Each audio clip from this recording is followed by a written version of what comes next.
I don't think that's the right thing to do to anybody. I would work closely to make our borders more secure, to make the restrictions a little tighter.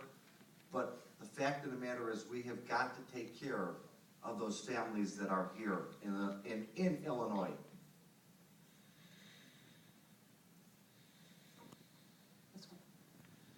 I oppose the DREAM Act, although, as was pointed out, this is a federal issue, that's a federal act, and we have nothing like it currently before the General Assembly, and it's nothing the governor really has anything to do with.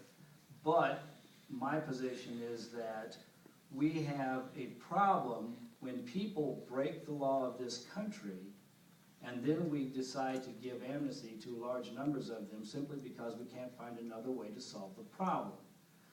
The first thing we need to do is we need to address why we have people in this country illegally. And we have two reasons. Number one is it's onerous to get into this country legally in any short amount of time. So we need to address legal entry, making it easier to come in here legally, and instead of swimming across the Rio Grande to come in here illegally. But more importantly, why do the people come here? It's because we offer them things for free, things that we take away from citizens of this country and of the state of Illinois. We should not be offering to anybody, especially people who are not citizens of our state and our country, things that we wouldn't get ourselves. Free medical care, I have to pay, or I have to pay for insurance. We should not be giving it free to other people. We should not be giving in-state tuition to illegal immigrants. And we need to be very careful. Most of the All Kids program went to illegal immigrants. Thank you, sir. Will there be a rebuttal? I'd like to make a brief statement of rebuttal.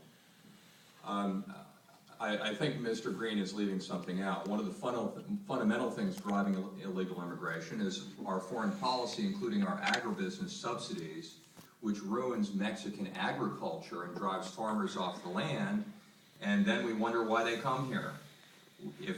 Granted, this is still a federal issue, but if we're looking at federal fixes, that's one of the fundamental things that needs to be fixed.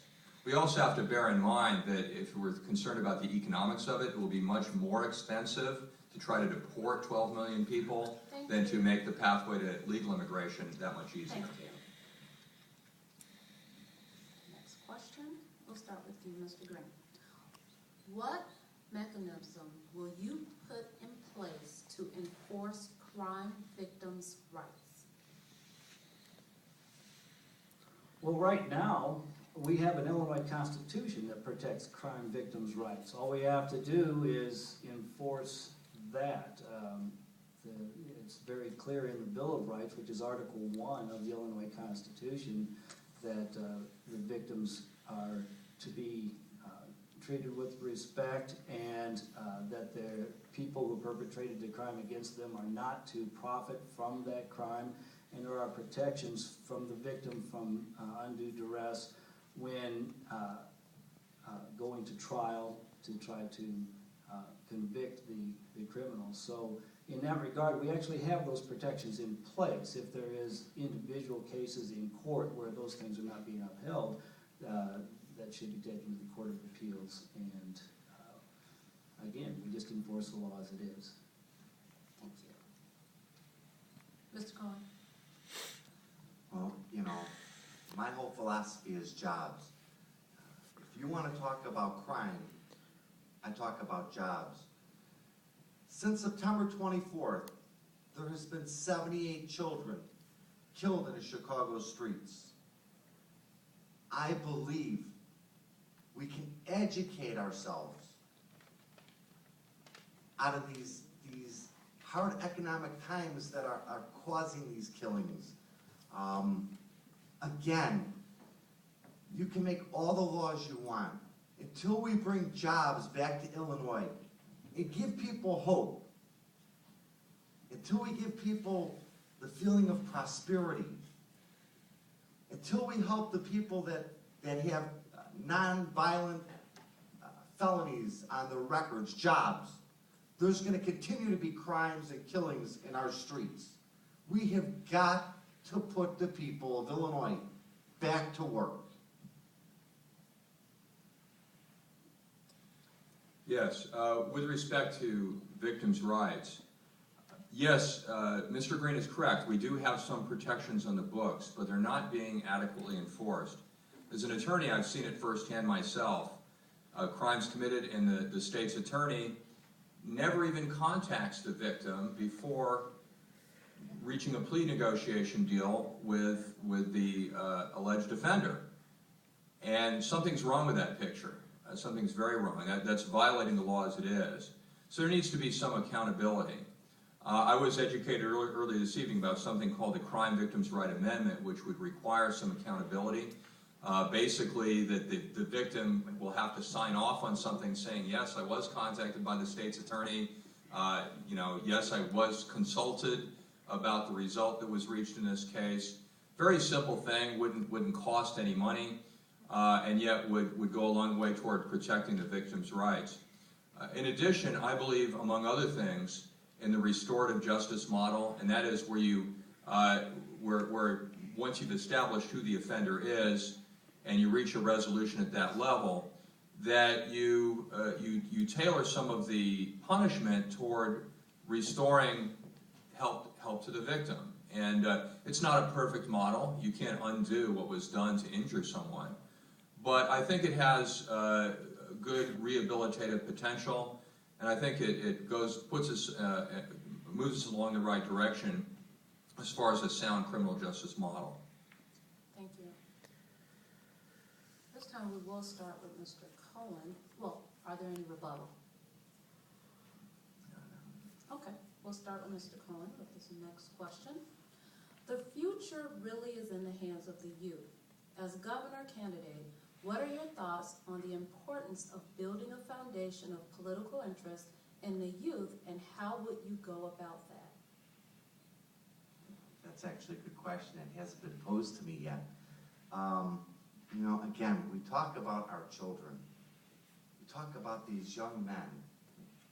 And, we have got to engage these people who are out on the streets, who are without jobs.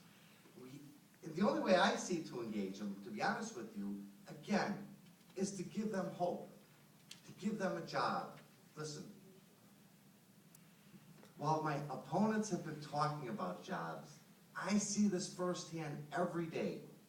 I'm out there in the streets of Chicago talking to the people. I'm holding job fairs. I've held 4 of them. I've heard the needs of the people. And yes, we've got to engage them, give them a civic responsibility, give them a community responsibility. But that won't happen until they have a sense of pride. They get pride by having a job. And I know I've said it a million times here, but it is the truth. We have got to put the people of Illinois back to work. Mr. Green. Since we're up here running for governor, I assume the question has the flavor of what should government do to instill these values in our children. And I'm sure you can all predict my answer. The government is the wrong person or the wrong entity to provide that leadership. As a matter of fact, if you look at the leaders we've had over the last number of years, I don't think that they are adequate role models for our children, and I certainly don't entrust to politicians teaching our children anything about politics. I think that's the wrong way to go. I go back to what I've said in the past. The most important people in a child's life and education are the parents, and the parents should instill those values, and the local community is right behind them.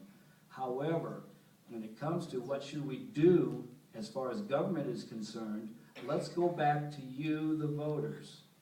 It is your responsibility to vote in honest, decent politicians, and they will then serve as an example for our children and for all of us. So I'm going to throw the responsibility out on you.